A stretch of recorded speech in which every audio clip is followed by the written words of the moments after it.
Hello everyone, welcome back to Sangharsh IQ। कैसे हैं आप सब लोग? आई होप आप सबकी तैयारी बहुत अच्छी चल रही होगी। आज की ये जो वीडियो है इसमें हम बात करने वाले हैं controller and auditor general of India के बारे में। देखो, ऑडिट की हमारी लाइफ में भी बहुत इंपॉर्टेंस है, अकाउंटेबिलिटी की भी हमारी लाइफ में बहुत इंपॉर्टेंस है। देखो, जब भी हम कुछ काम कर रहे हैं, अगर हम उस काम को, जो भी हमने काम किया है, उसको हम एक तरह से इंस्पेक्ट नहीं करेंगे कि कैसे हमने वो काम किया, क्या हम इम्प्रूवमेंट कर सकते थे, क्या चीज़ जो है वो गलत चली गई, क्या जो सही हुई है उसे आगे और फॉलो अप करना है, सब कुछ ये हमारी लाइफ में भी बहुत इंपॉर्टेंट है।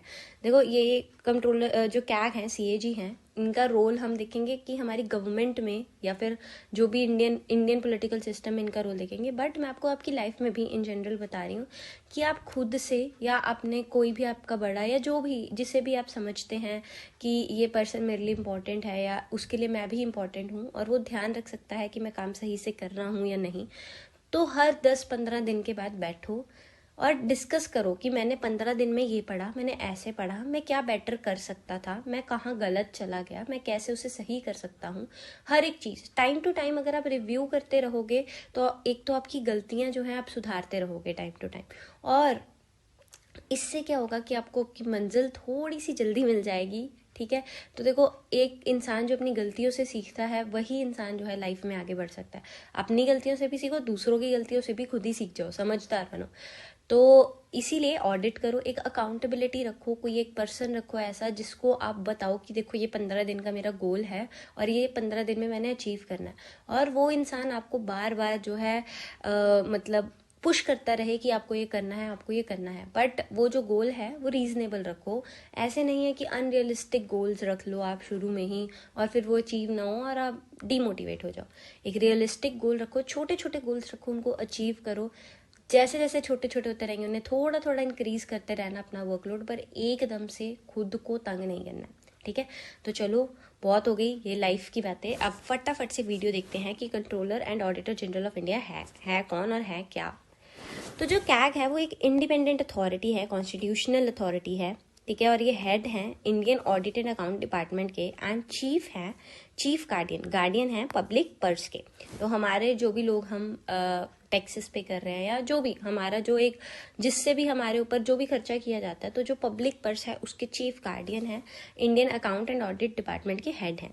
It is the institution through which जो अकाउंटेबिलिटी है गवर्नमेंट की एंड अदर पब्लिक अथॉरिटीज़ की, जो भी पब्लिक फंड्स को स्पेंड करती हैं, पार्लियामेंट हो गया, स्टेट लेजिस्लेचर हो गया, सबकी, इन सब को जो है इंश्योर किया जाता है, इनकी अकाउंटेबिलिटी इंश्योर करी जाती है कैग के द्वारा।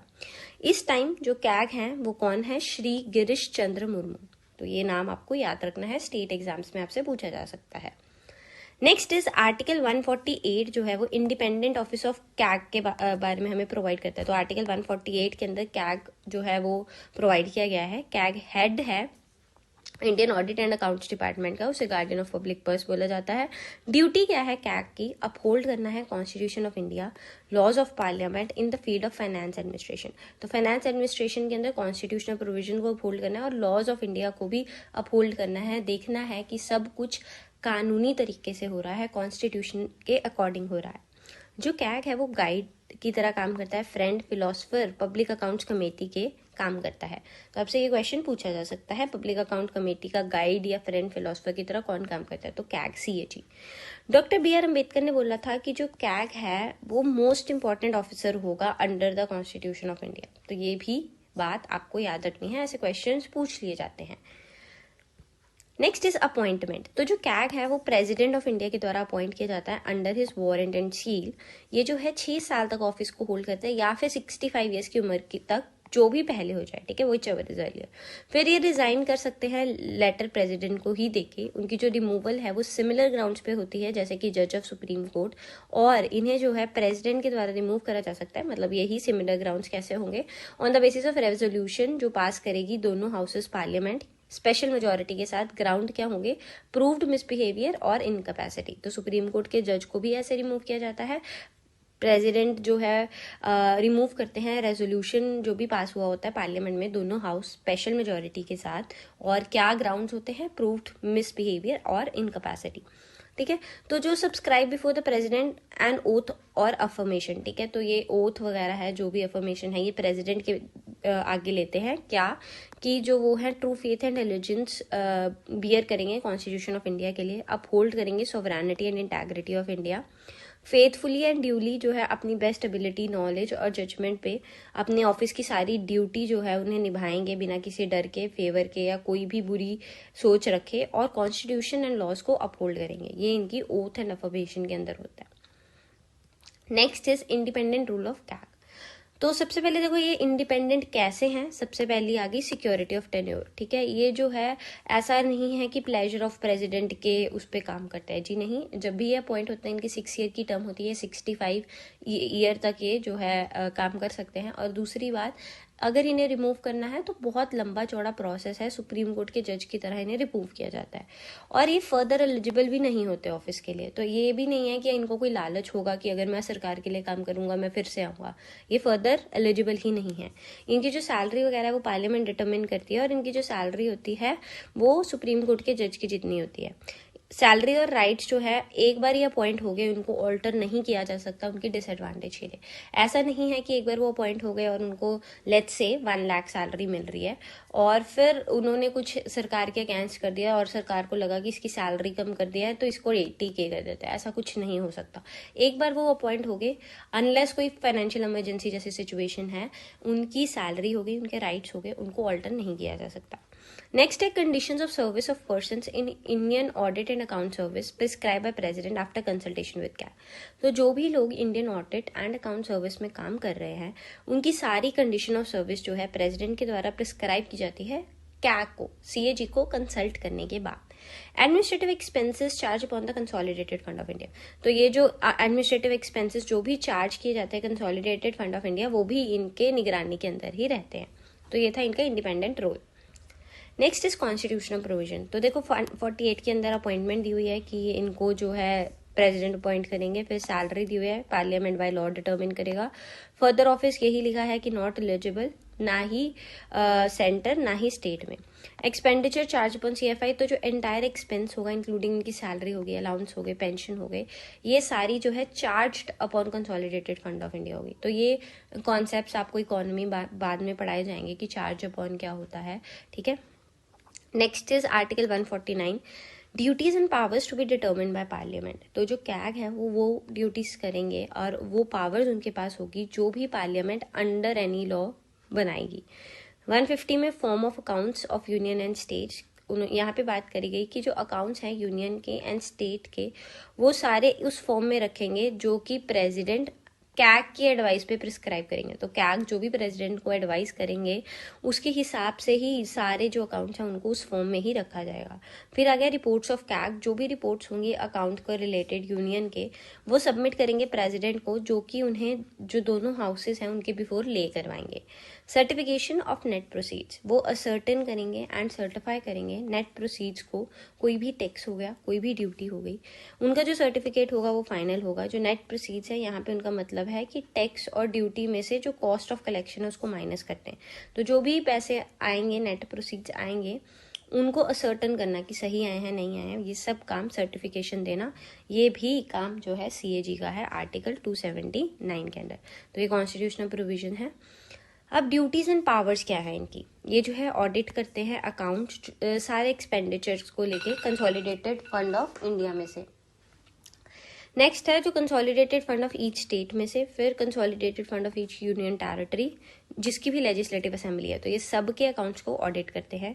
ये ऑडिट करते हैं सारे expenditure contingency fund of India या पब्लिक अकाउंट ऑफ इंडिया में से भी, as well as state level पर भी जो ये फंड्स होंगे। फिर वो ऑडिट करते हैं trading, manufacturing, profit and loss accounts, balance sheets हो गया, सब्सिडरी अकाउंट्स हो गया, जो भी कोई डिपार्टमेंट है सेंट्रल गवर्नमेंट का या स्टेट गवर्नमेंट का, उनके।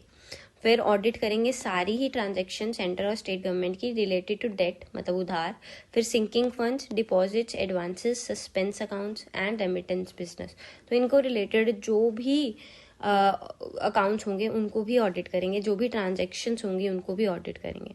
फिर वो सबमिट करेंगे अपनी ऑडिट रिपोर्ट जो है सेंटर को लेके वो प्रेसिडेंट को, जो कि इन्हें दोनों हाउसेस के सामने ले डाउन करवाएंगे और फिर दोनों हाउसेस इसके ऊपर डिस्कशन करेंगे। चैलेंजेस क्या है in effective functioning of CAG. तो सबसे पहले देखो limitation on secret service expenditure. जो कैग है वो नहीं मंगवा सकते एक्सपेंडिचर जो कि एग्जीक्यूटिव एजेंसीज ने इनकर करे हैं, but has to accept a certificate from the competent administrative authority.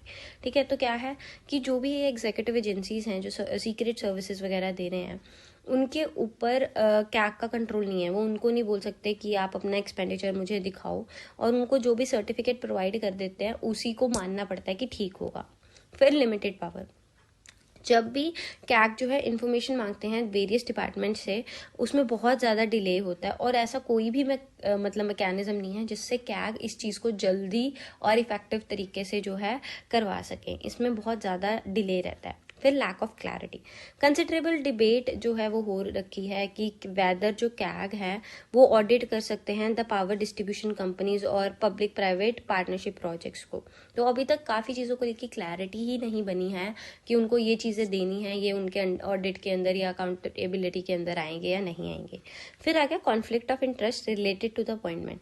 तो जो करंट प्रैक्टिस है अडॉप्ट करी गई है अपॉइंटमेंट ऑफ कैग के लिए वो ये है कि जो कैबिनेट सेक्रेटरी है वो एक शॉर्ट लिस्ट प्रिपेयर करते हैं फॉर द फाइनेंस मिनिस्टर। वो आगे जो है सबमिट करते हैं इसको प्राइम मिनिस्टर को, और वहां से फिर प्रेसिडेंट के पास जाता है और प्रेसिडेंट अपॉइंट करता है। तो अभी भी अपॉइंटमेंट जो है क्लियर नहीं है। कॉन्फ्लिक्ट ऑफ इंटरेस्ट यहाँ पे भी रहता है, क्योंकि देखो कहीं ना कहीं प्राइम मिनिस्टर और फाइनेंस मिनिस्टर का रूल आ गया यहाँ पे। अब रिफॉर्म्स क्या हो सकते हैं। विनोद राय जो फॉर्मर सीएजी हैं उन्होंने कुछ रिफॉर्म सजेस्ट करे थे, जैसे कि जो भी पब्लिक प्राइवेट पार्टनरशिप्स हैं, पीपीपीज हैं, या पंचायती राज इंस्टीट्यूशंस हैं, या गवर्नमेंट फंडेड सोसाइटीज हैं, इनको भी कैग के एम्बिट में ले आओ, जो मतलब कैग का रोल एक्सपैंड कर दो। फिर CAG act CAG act of 1971 जो है उसे अमेंड करना चाहिए, और जो भी चेंजेस आ रहे हैं उसे मतलब बढ़ते टाइम के साथ, चलते टाइम के साथ उसे भी चेंज करने की ज़रूरत है। फिर कोलिजियम टाइप मैकेनिज्म जो है कि कैसे कैग को चूज करना है on the lines of selecting chief vigilance commissioner CVC, उसी तरह का एक मैकेनिज्म होना चाहिए जिससे कैग को भी जो है सिलेक्ट किया जाए। मतलब इसमें क्या होगा कि जो सीनियर मोस्ट रहेंगे उनको शॉर्ट लिस्ट करके मतलब ऐसे चलता रहे, तो एक ऐसा प्रॉपर सिस्टम आ जाए। फिर जो सीएजी है उसको has to prepare itself to audit issues like क्या क्या मतलब ऑडिट करने issue, implementation of the sustainable development goals GST वगैरह। तो ये अपने मतलब इस चीज़ के लिए भी प्रिपेयर हो जाए कि इन इश्यूज को भी वो ऑडिट कर सके, जो कि अभी वो नहीं कर रहे हैं। तो ये थी हमारी आज की वीडियो, छोटी सी वीडियो थी जिसमें हमने सीएजी को लेके पूरा डिटेल में डिस्कस किया है। आई होप आपको ये वीडियो अच्छी लगी। अगर आपको ये वीडियो अच्छी लगी तो वीडियो को लाइक ज़रूर करें, चैनल को सब्सक्राइब करना मत भूलिएगा, और मिलते हैं हमारी नेक्स्ट वीडियो के अंदर। तब तक के लिए good luck for your preparation. Bye bye.